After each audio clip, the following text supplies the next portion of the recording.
Captain Jake Morrison stood on the bridge of the UHS Harmony and watched the massive space station grow larger on the main screen. Nexus Prime was the biggest neutral meeting place in known space. Hundreds of different alien ships floated around it like metal fish around a coral reef.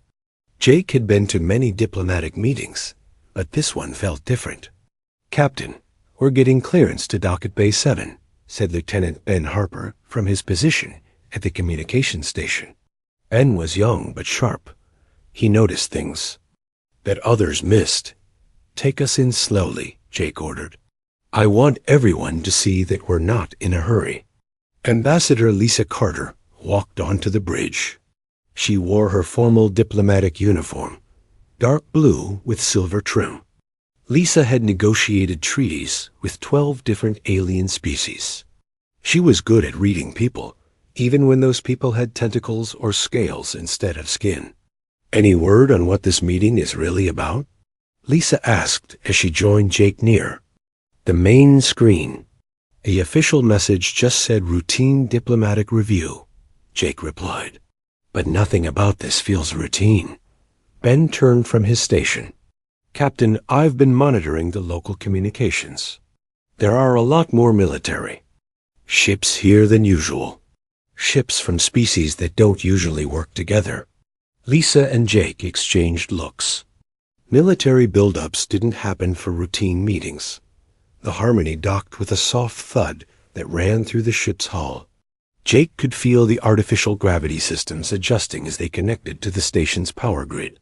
Outside the viewports, he could see alien crew members moving around in environmental suits.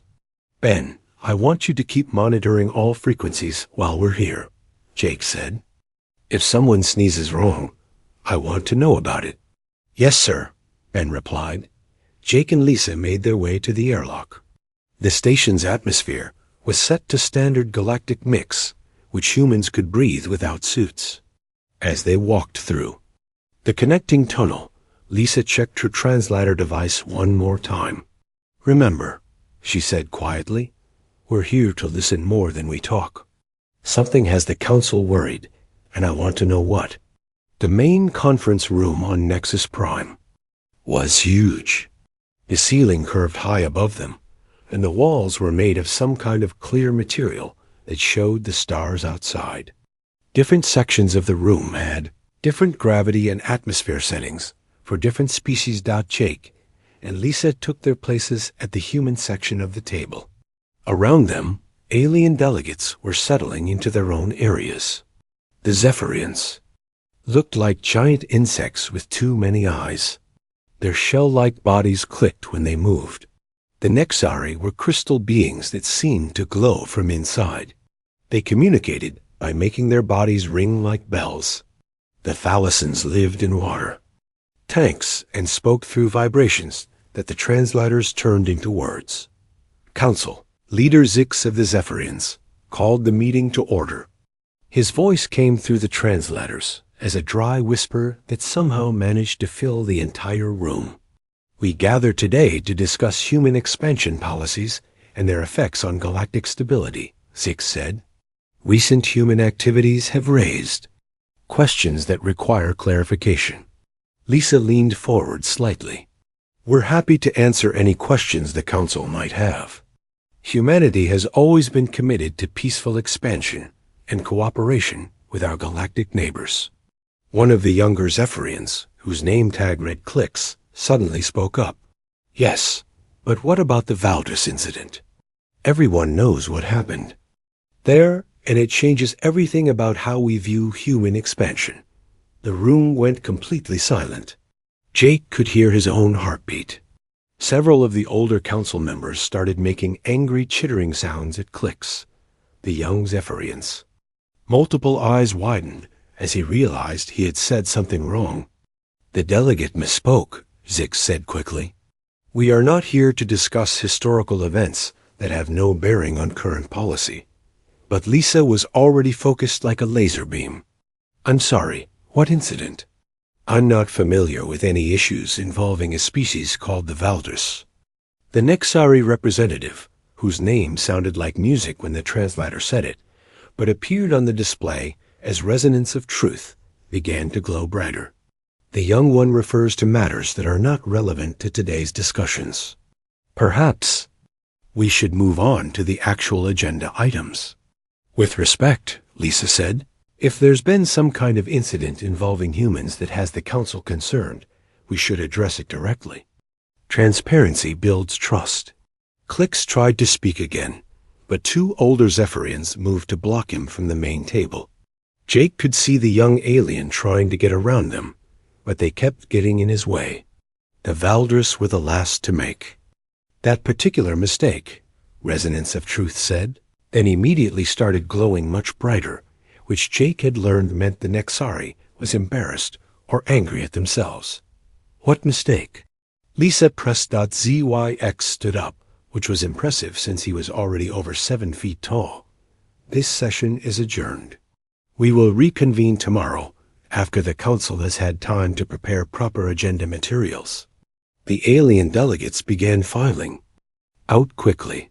Jake noticed that many of them kept looking back at the human section of the table. Some looked worried. Others looked almost afraid. That was strange, Jake said, as he and Lisa made their way back toward their ship. Strange doesn't begin to cover it, Lisa replied.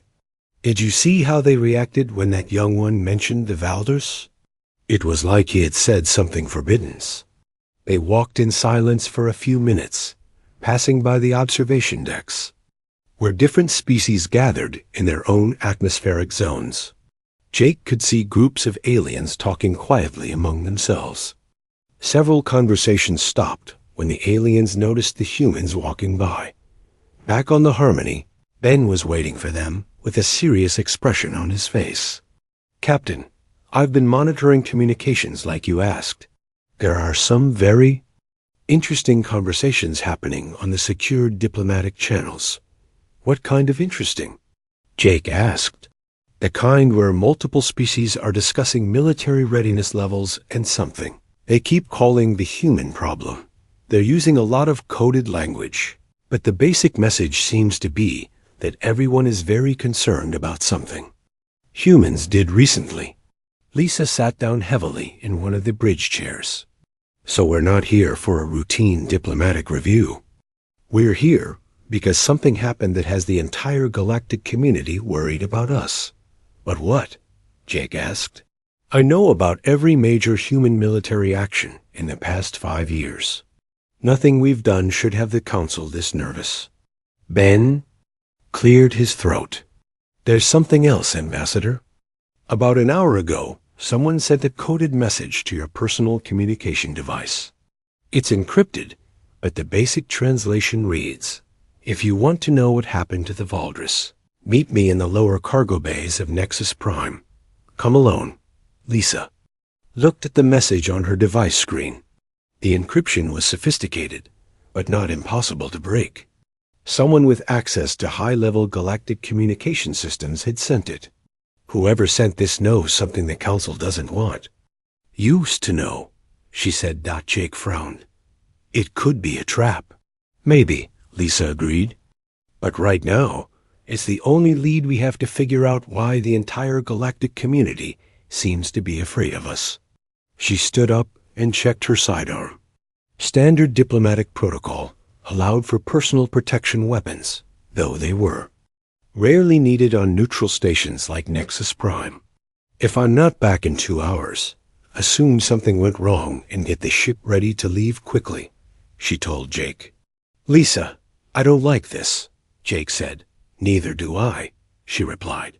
But we need to know what we're dealing with. If humans did something that has the Council this worried, we need to understand what it was and why it's being kept secret. Lisa made her way off the ship and into the lower levels of Nexus Prime. The cargo bays were dimly lit and mostly empty. At this time of the station's day cycle, her footsteps echoed off the metal walls as she walked deeper into the maze of storage areas. She was about to find out that some secrets were kept hidden for very good reasons. Lisa found the cargo bay mentioned in the message. It was darker than the corridors, with only emergency lighting casting long shadows between the storage containers. She kept her hand near her weapon, but didn't draw it. Starting a fight would end any chance of getting answers. "Ambassador Carter," a voice called from behind a stack of sealed shipping containers. "Thank you for coming." A figure emerged from the shadows. It was a thalassine, but not in the usual water tank that the species needed for breathing.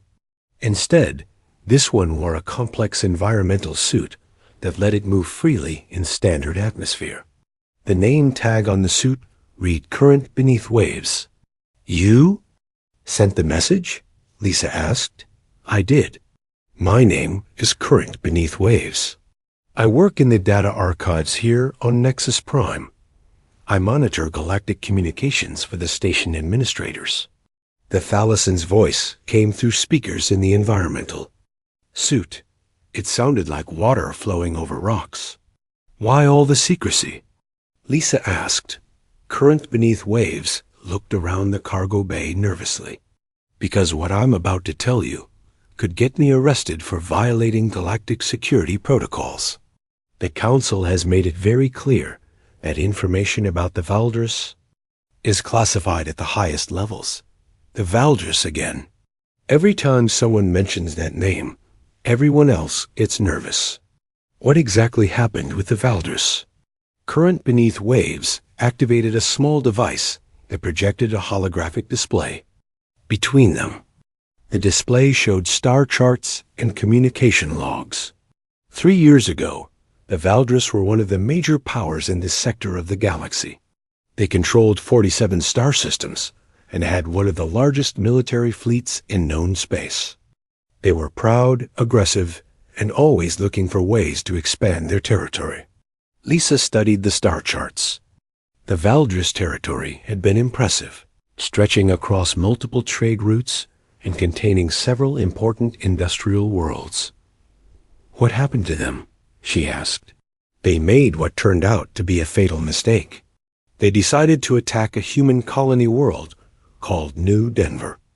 Current Beneath Waves manipulated the display to show a peaceful-looking planet with blue oceans and green continents.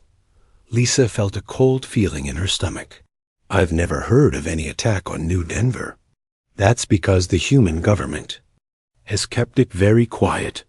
But I've recovered fragments of the original communications.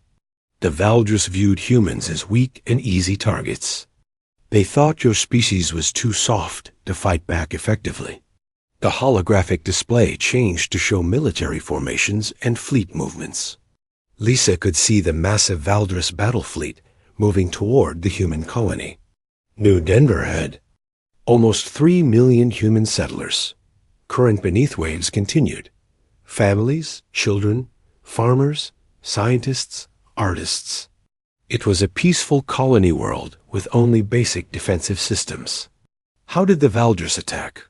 Current Beneath Waves touched another control, and the display showed orbital bombardment patterns. They didn't just attack the military targets. They targeted everything: cities, farms, schools, hospitals. They wanted to make an example that would scare other human colonies into surrendering without a fight. Lisa watched the display show the systematic destruction of New Denver. The Valdris fleet had been thorough and brutal. They had turned the thriving world into a dead rock. The Valdris broadcast the attack across galactic networks. Current Beneath Waves said they wanted everyone to see what happened to humans who stood in their way. They thought it would make them look powerful and dangerous. But something went wrong with their plan, Lisa guessed. Very wrong. The last transmission from New Denver was sent directly to Earth. It was simple and clear. Tell them what happened here. Make them pay. Current Beneath Waves showed Lisa a copy of that final message. It had been sent by someone named Colony Administrator Janet Wells just before the communication systems were destroyed. The message was only 12 words long, but Lisa could feel the anger and determination behind it. What was the human response? Lisa asked, though she was starting to suspect she didn't want to know the answer. That's where things get interesting and terrifying. Within 6 hours of receiving that message, every human military unit in known space began moving. Not just the ones near Valdris territory, all of them. The display changed to show human fleet movements. Lisa watched dozens of ship formations converging from all directions toward Valdris space. The coordination was perfect, like watching a machine operate. The speed of the response caught everyone by surprise. Current beneath waves continued. Most species take weeks or months to organize a major military operation. Humans did it in hours. How many ships did we send? 212 capital ships, plus support vessels. It was the largest human fleet anyone had ever seen in one place. But here's what made everyone nervous. The humans didn't attack. The Valdris military first. Lisa frowned. What do you mean? Standard military doctrine says you attack enemy fleets and military bases first, then move on to infrastructure targets. The humans did the opposite. They completely bypassed the Valdris military and went straight for the infrastructure. The display showed human attack patterns. Instead of engaging the large Valdris battle fleets, the human ships had split into small groups and hit industrial targets, supply depots, communication centers, and orbital stations simultaneously across 47 different star systems. In 72 hours, the humans had destroyed every major industrial facility, supply depot, refueling station, and communication relay in Valdris space. The Valdris military suddenly found themselves cut off from all support, floating in space, with no way to get supplies, fuel, or even orders from their command structure. Lisa stared at the display. The level of planning and coordination required for such an operation was staggering. That would require incredible intelligence gathering and preparation. Exactly. That's what terrified the other galactic powers. The humans had detailed plans for attacking Valdris infrastructure, which meant they had been preparing for this kind of war long before New Denver was attacked. The question everyone started asking was, what other species do humans have similar plans for? Current beneath waves changed the display to show the aftermath of the human attacks. Valdris military units were scattered across space, unable to return to their bases because those bases no longer existed.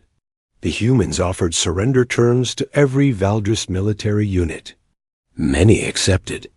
Those who surrendered were treated according to galactic conventions and eventually released. But the Valdris leadership refused to surrender.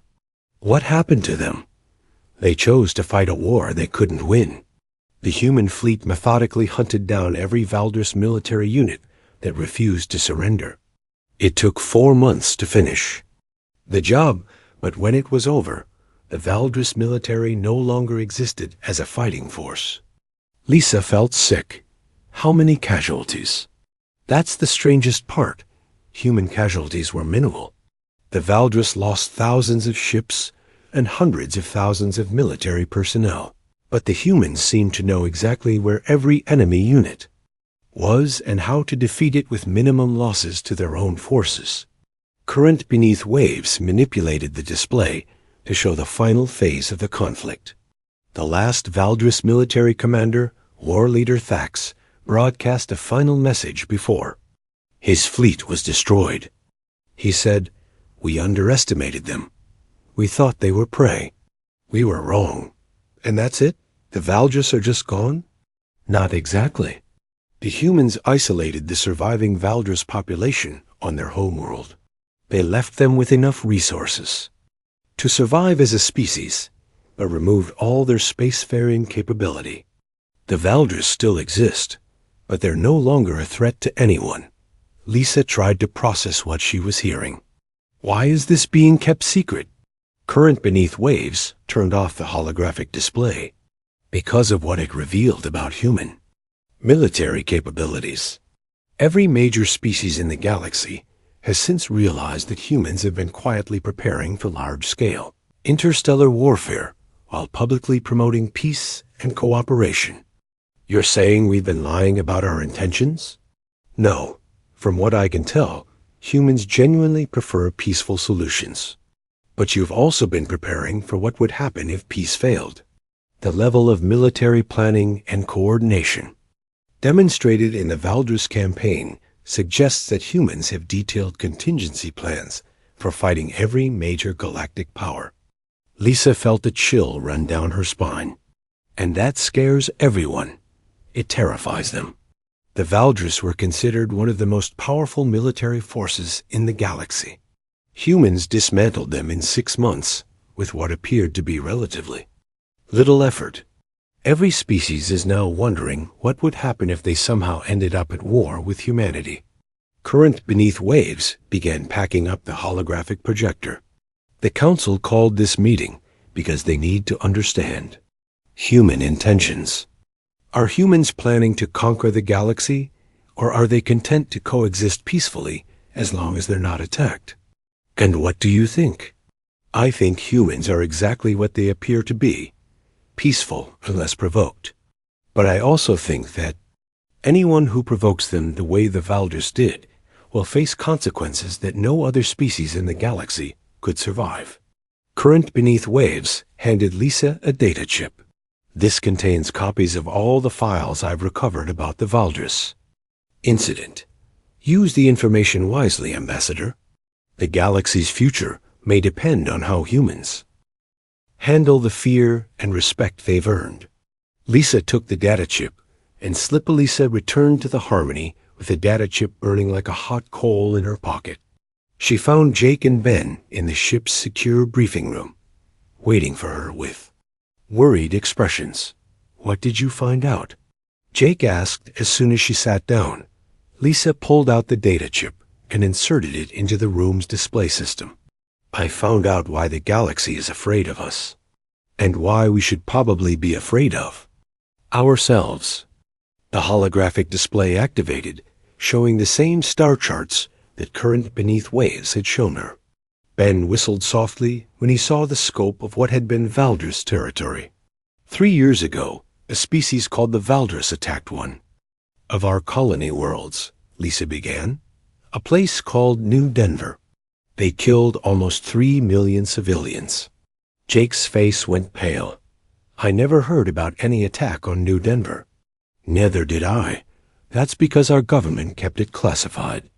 But what happened afterward changed how every species in the galaxy looks at humanity. Lisa activated the next part of the display, showing the human fleet response. Watch this, she said, manipulating the controls to show the timeline of events.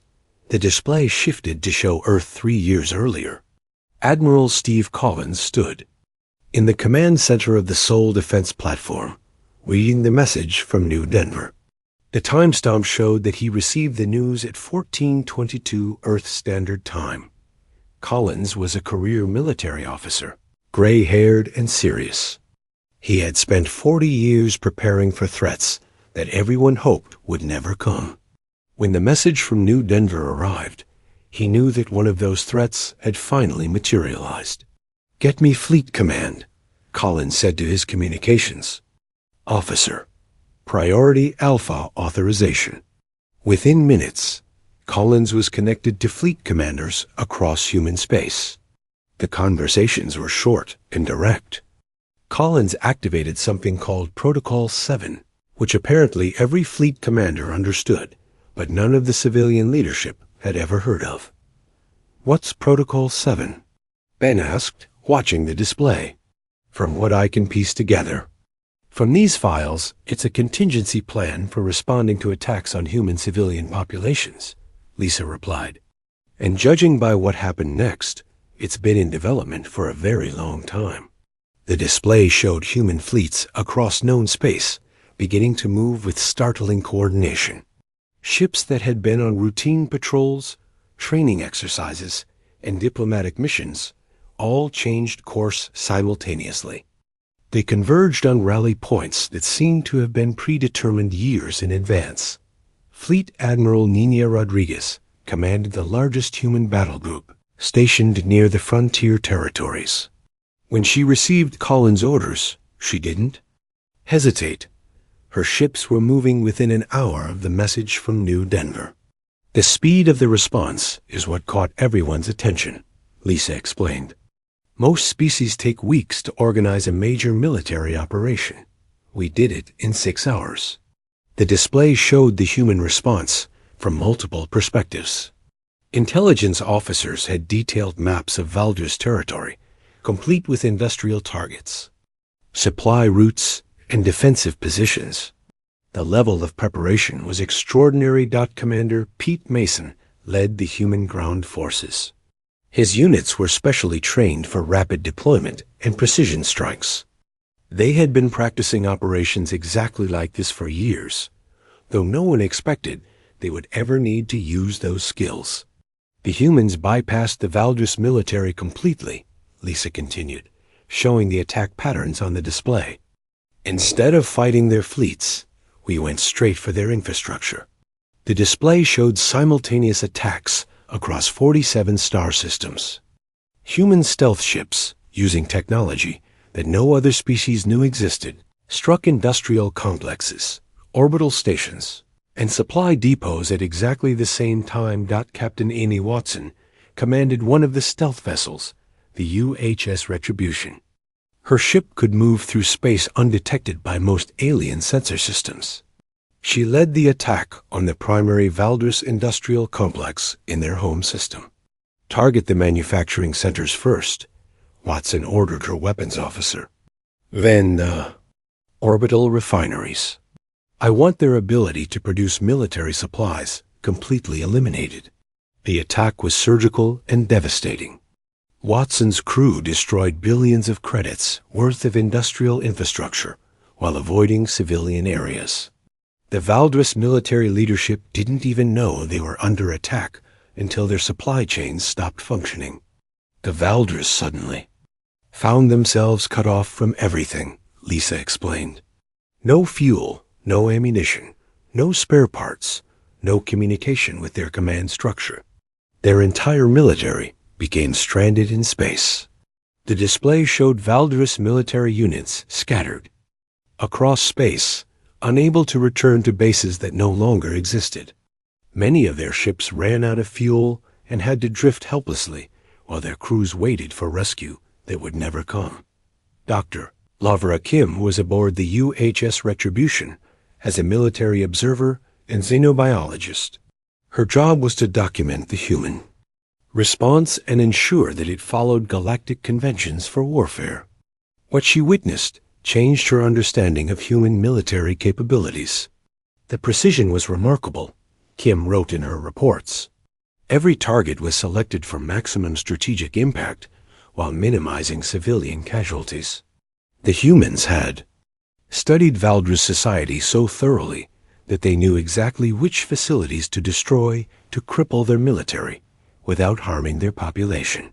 The Valdris leadership, led by war leader Thax, refused to believe that their mighty military could be defeated so easily. They ordered their scattered forces to regroup and counterattack, but there was nowhere to regroup to. "This is impossible," Thax declared in one of his final communications. "Humans are weak. They have no stomach for real war. Their fleets will break when they face true Valdris warriors." But the Valdris warriors never got the chance to prove their courage. The human fleet systematically hunted down every military unit that refused to surrender. The battles were short and decisive. Admiral Rodriguez personally commanded the final engagement against Thax's flagship. The Valdris leader had gathered the remnants of his fleet for one last stand, hoping to inflict enough damage on the humans to force a negotiated settlement. "This is Admiral Rodriguez of the human fleet," she broadcast to Thax's ships. "You are completely cut off from support and outnumbered 3-1. Surrender now, and your crews will be treated according to galactic conventions. Continue fighting, and you will be destroyed." Thax's response was defiant. "We are Valdris. We do not surrender to prey animals. Come and face us in honorable combat." The battle lasted 47 minutes. When it was over, Thax's entire fleet had been destroyed.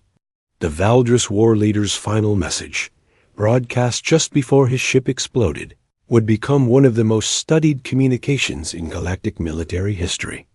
"We underestimated them," Thax said, his voice calm despite the chaos around him. "We thought they were prey. We were wrong. Tell the galaxy that the Valdris died fighting, but warn them never to make our mistake." Ben stared at the display showing the wreckage of the Valdris fleet. "How many human ships did we lose?" Lisa checked the casualty reports. 17 ships damaged, 3 destroyed. Total human casualties were less than 800. The Valdris lost their entire military and over 400,000 personnel. Jake ran his hands through his hair. "That's not a battle. That's an execution." "That's exactly what it was," Lisa agreed. "The humans didn't fight a war against the Valdris. They performed surgery on their society, removing their ability to threaten anyone while leaving the patient alive." The display showed the aftermath of the campaign. Human ships surrounded the Valdris homeworld, but they didn't attack the planet itself. Instead, they established a blockade that prevented any ships from leaving or entering the system.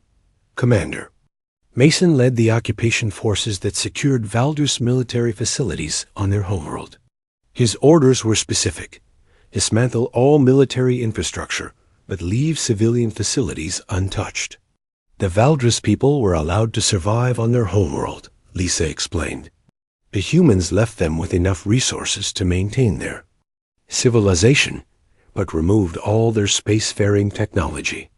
They're still there, but they're no longer a threat to anyone. Dr. Kim documented the human occupation of Valdris territory. What she found was a level of planning that suggested the humans had been preparing for this kind of operation for decades. "Every aspect of the campaign showed advanced preparation," Kim wrote. "The humans had detailed intelligence on Valdris. Society, military doctrine, industrial capacity, and civilian population centers. They knew exactly how to dismantle Valdris military power while minimizing harm to non-combatants." Ben studied the timeline on the display. This whole campaign, from the attack on New Denver to the final surrender of Valdris forces, took less than 6 months. 5 months and 12 days, to be exact, Lisa confirmed. And most of that time was spent hunting down scattered military units that refused to surrender. The actual dismantling of Valdris industrial capacity took less than a week. Jake stood up and paced around the briefing room. "No wonder the galaxy is nervous about us. We basically removed an entire spacefaring civilization from power in 6 months, and we made it look easy," Lisa added. From the outside, it appeared that humans had casually swatted aside one of the galaxy's major milli. The next morning, Lisa entered the council chambers with new understanding. She could see the fear in the alien delegates' eyes when they looked at her. What she had thought was simple diplomatic caution was actually carefully controlled terror. Council. Leader Zix called the session to order, but his movements were more careful than before. The young Zephyrian named Clix was nowhere to be seen, probably disciplined for his slip the previous day. "Today we wish to discuss human military doctrine and expansion policies," Zix announced. "Recent events have raised questions about human intentions in galactic affairs." Lisa stood up slowly. Every alien eye in the room focused on her. "Before we discuss our intentions, perhaps the Council should explain why they've been hiding information about the Valdris incident from us." Room went completely silent. She could hear the hum of the station's life support systems and the distant sound of ships docking outside. Resonance of truth began glowing brighter, which Lisa now knew meant the Nexari was nervous. "We have no knowledge of any incident involving the Valdris species." "Really?" Lisa activated her personal data display, showing the same star charts she had seen the night before. "Then perhaps you can explain why this region of space, which was controlled by the Valdris 3 years ago, is now completely empty of their presence." The Thalassian representative, deep current flowing, created ripples in their water tank that the translators rendered as agitated speech. The Valdris relocated to pursue opportunities in distant territories. They relocated? Lisa brought up. The casualty reports. 400,000 military personnel relocated themselves into the afterlife, and their entire industrial capacity relocated itself into scrap metal. Zix's mandibles clicked together rapidly, a sign of extreme stress. In Zephyrians, where did you obtain classified information about military operations? From the same place you obtained your current policy of keeping the truth from humanity. But I'm more interested in why you thought hiding this was a good idea. Jake entered the chamber at that moment, flanked by Ben and 2 other human officers. The aliens visibly tensed when they saw the additional humans. Ambassador Carter speaks for Earth in this matter, Jake announced, and Earth wants answers. Lisa continued her presentation, showing the timeline of the Valdris attack on New Denver and the human response. As the display showed the systematic dismantling of Valdris military power, she watched the alien delegates' reactions. The younger aliens looked shocked and frightened. Many of them clearly hadn't known the details of what had happened. But the older delegates, the ones in positions of real power, showed no surprise. They had known all along. The Valdris attacked a peaceful human colony and murdered 3 million. Civilians, Lisa said. They broadcast their attack across galactic networks as a demonstration of human weakness. What they actually demonstrated was what happens when someone makes that particular mistake. Zix finally spoke. The human response was ... disproportionate. Was it? Lisa brought up the final casualty figures. The Valdris started the war by committing genocide against human civilians. We ended it by removing their ability to threaten anyone else while allowing their people to survive. Which response seems disproportionate to you? Deep current flowing's tank rippled with agitation. The efficiency of the human military campaign frightened many species. Your forces dismantled an entire galactic power in less than 6 months. And that efficiency was the result of decades of preparation. Added a new voice from the entrance to the chamber. Everyone turned to see Admiral Collins walking into the room, wearing his full dress uniform with its rows of decorations.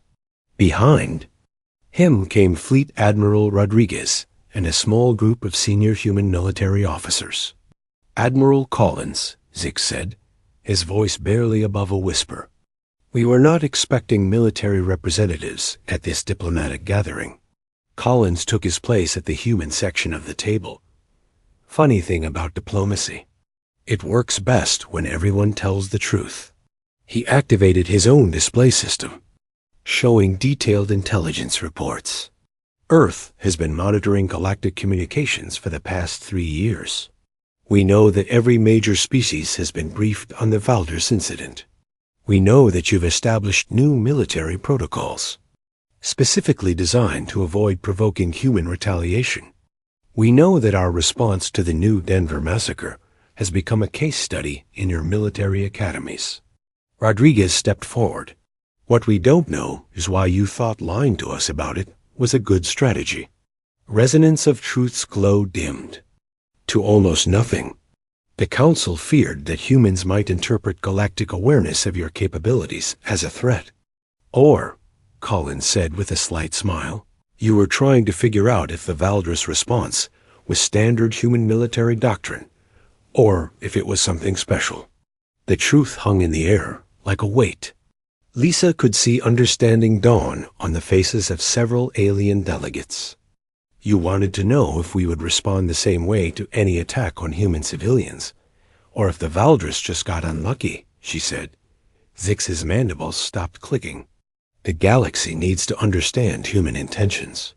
The display of military capability. In the Valdris campaign, WAS unprecedented. Collins stood up, his presence filling the room with quiet authority. Let me make human intentions very clear. We prefer peace. We want to trade, explore, and cooperate with our galactic neighbors. We have no desire to conquer anyone or impose our will on other species." He paused, letting his words sink in. "But if anyone attacks human civilians the way the Valdres did, they will face the same response the Valdres faced. That is not a threat. It is a promise." Deep Current Flowing's tank settled into stillness. "And if conflicts arise over territory, trade routes, or other disputes, then we negotiate like civilized beings," Rodriguez answered. "We've had territorial disputes with other species before. We've resolved them through diplomacy and compromise. The Valdres incident was different because they chose to target civilians." Lisa brought up a new display showing current human military deployments. "Every species in this room has military forces stationed along their borders. Some of you have fought wars with each other over resources or territory. Humans have done the same. But none of you have attacked civilian populations the way the Valdres did. The Valdres broke a fundamental rule of galactic civilization." Collins continued. "They deliberately targeted non-combatants to terrorize their enemies. That kind of warfare threatens everyone, not just humans." A new voice spoke from the Zephyrian section. It was an elderly delegate named Ancient Wisdom Speaks, who rarely participated in council discussions. "The young ones do not remember the terror wars," Ancient Wisdom Speaks said. 300 years ago, the Dakari Empire used similar tactics against civilian populations. They held entire worlds hostage to force political surrender. It took a coalition of 17 species to stop them. The old Zephyrian continued. "The galaxy agreed then that attacks on civilians would not be tolerated. But we have grown complacent. We forgot that such agreements only work if someone is willing to enforce them." Collins nodded respectfully to the elderly alien. "The Valdres tested whether that rule still applied. They learned that it does." Zix looked around the chamber at his fellow delegates. "The Council needs to understand. Is humanity willing to serve as enforcers of galactic law?" "We're willing to defend ourselves and our allies," Rodriguez replied. "We're willing to respond to attacks on civilians, regardless of which species is targeted. But we're not interested in becoming galactic police." Lisa added, "What we want is a galaxy where the Valdres incident never needs to happen again, where disputes are settled through negotiation rather than genocide." Current Beneath Waves appeared at the entrance to the chamber. Lisa was surprised to see the Thalassen openly attending the session after their secret meeting the night before. "The data archives support the human position," Current Beneath Waves announced. "Historical analysis shows that the human response to the Valdres attack followed established galactic precedents for dealing with war crimes. The efficiency was unusual, but the basic principle was sound." Deep Current Flowing's tank rippled with what the translator rendered as agreement. "Perhaps the real question is not whether humans will attack us, but whether we can trust them to maintain galactic stability." Collins smiled, and for the first time since entering the chamber, he looked genuinely pleased. "Now that's the right question."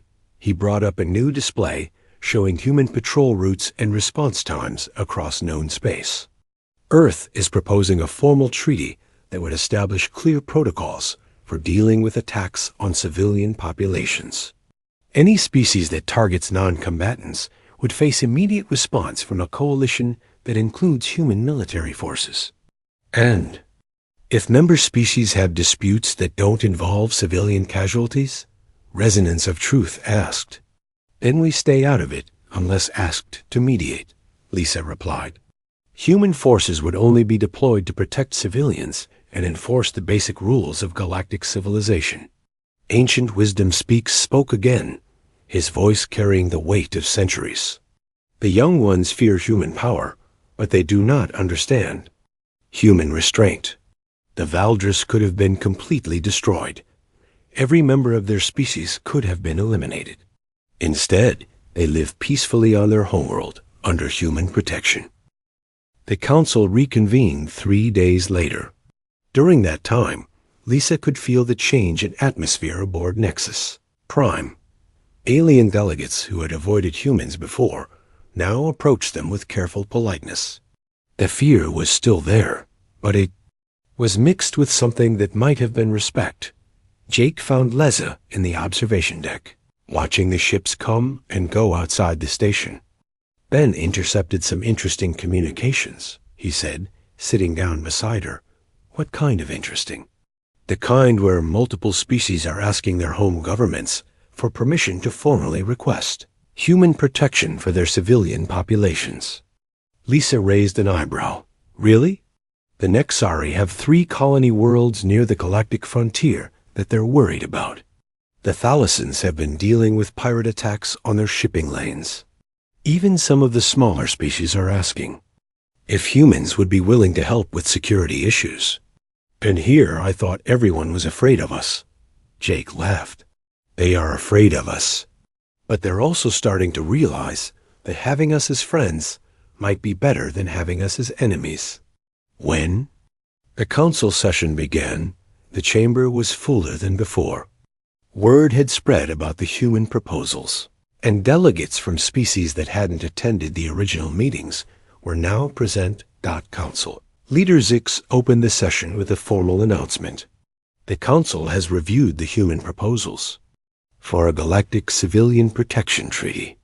We have also consulted with our respective governments and military commands. He paused, looking around the chamber. The overwhelming consensus is that such a treaty would benefit all galactic civilization. Lisa felt a surge of hope, but she kept her expression neutral. Diplomatic victories could disappear quickly if handled poorly. Resonance of Truth stepped forward, glowing brightly with what Lisa had learned was excitement rather than nervousness. The Nexari Collective formally requests to be among the first signatories to this treaty. Our crystal ships are excellent for transport and communication, but we lack the military capability to protect our frontier colonies. Deep current flowings. Tank rippled with agreement. The Thalassan depths also wish to join this alliance. Our merchant fleets carry cargo throughout the galaxy, but we are vulnerable to pirate attacks and raiders. Ancient Wisdom Speaks spoke from the Zephyrian section. The memory of the Terror Wars reminds us that peace requires vigilance. The Zephyrian Hive States will add our voice to this treaty. One by one, representatives from dozens of species announced their support for the alliance. Lisa watched in amazement as what had started as a defensive response to a single tragedy grew into something that could reshape galactic politics. But then, a new voice interrupted the proceedings. The council moves too quickly, said a delegate. Lisa didn't recognize. The translator identified the speaker as representing the Corvani Trade Federation. How do we know that humans will not use this treaty as an excuse to expand their own power? Admiral Collins stood up calmly. That's a fair question. Let me answer it by telling you what Earth has been doing for the past 3 years. He activated a holographic display showing human military deployments across the galaxy. Since the Valdris incident, Earth has had the opportunity to expand into the 47 star systems they formerly controlled. Some of those systems contain valuable resources and strategic locations. The display zoomed in on several specific systems. Instead of claiming those territories, we have been working with the galactic community to establish neutral zones and refugee settlements for displaced populations. We have spent our own resources to help rebuild infrastructure and provide humanitarian aid. Rodriguez added, human military forces have been patrolling former Valdris territory, not to claim it, but to prevent other powers from moving in and destabilizing the region. Lisa brought up economic data. Earth has actually spent more money on humanitarian aid in the former Valdris systems than we gained from increased trade routes. If we were interested in conquest, we've been doing it very badly. The Corvani delegate seemed unconvinced. But the terms of this treaty would give humans significant influence over galactic affairs. No, Collins replied firmly. The treaty gives the Alliance collective influence. Human forces would operate under international command structures, with oversight from all member species. Current beneath waves swam forward in their environmental suit. The data archives support the human claims. Analysis of their actions over the past 3 years shows consistent restraint and humanitarian focus rather than territorial expansion. Another delegate, this one from a species called the Metallic Syndicate, spoke up. Our concern is not human aggression, but human capability. The Valdris campaign demonstrated military technology and coordination far beyond what any single species possesses. Jake stepped forward. That's because humanity has been developing defensive technologies for decades. We've always assumed that. Eventually, we would face a threat that required our full capabilities. The galaxy is a dangerous place, Lisa added. We prepared for the worst while hoping for the best. The Valdris incident proved that our preparations were necessary. Collins brought up a new display showing human technological capabilities. We're willing to share our defensive technologies with Alliance members. Improved shields, stealth systems, communication networks. The goal is to make every member species more capable of defending themselves. The chamber buzzed with surprised conversations. Sharing military technology was almost unheard of in galactic politics. Why would you share such valuable technology? Asked the Nexari representative. Rodriguez smiled. Because our security depends on everyone's security. If Alliance members can defend themselves effectively, we're less likely to face situations like the Valdris incident. Ancient Wisdom Speaks spoke again, his old voice carrying across the chamber. The humans offer strength and restraint in equal measure. They could demand tribute or territory in exchange for protection. Instead, they offer partnership and shared technology. Zix looked around the chamber, gauging the mood of the delegates. Does any species wish to voice formal objection to the proposed treaty? The Corvani delegate started to speak, then stopped. After a moment of silence, he shook his head. The Trade Federation has no formal objections. Then let us proceed to the formal signing. Zix announced that the Treaty of Nexus Prime was signed by representatives of 43 different species. The document established clear protocols for protecting civilian populations, sharing intelligence about threats, and coordinating military responses to attacks on non-combatants. But the most important part of the treaty was hidden in the fine print. Any species that deliberately targeted civilians would face immediate response from the Alliance, with human military forces providing the primary enforcement capability. As the signing ceremony concluded, current beneath waves approached. Lisa privately, you realize what you've accomplished today. We've created a framework for protecting innocent people, Lisa replied. You've done more than that. You've taken the fear and respect that humanity earned through the Valdris incident and transformed it into the foundation of galactic peace. That evening, Lisa found herself back on the observation deck with Jake and Ben. Outside the station, ships from dozens of different species were beginning joint patrol exercises. The Alliance was already beginning to function. Do you think it will work? Ben asked. Jake considered the question. The galaxy now has a clear understanding of what happens to anyone who attacks civilians. They also have a clear path to cooperation and mutual protection. I think it has a good chance. Lisa watched a human patrol ship flying alongside Nixari, crystal vessels, and Thalassian warships. The real test will come when someone decides to challenge the Alliance. When that happens, we'll find out if the galaxy has really learned the lesson the Valdris taught us. And what lesson is that? Jake asked. Lisa thought about the data she had seen, the casualty reports, and the swift justice that had fallen on those who chose to target innocents. That humanity doesn't fight wars to prove our strength or gain territory. We fight wars to make sure they never have to be fought again. 3 months later, the Alliance faced its first test. A group of raiders attacked a Nexari transport convoy, killing civilian passengers in an attempt to steal valuable cargo. The response was swift and decisive. Human ships, working alongside vessels from 6 other species, tracked down the raiders within days. The raider leader's final transmission before his capture became the new standard warning broadcast to anyone considering attacks on civilians. They weren't bluffing.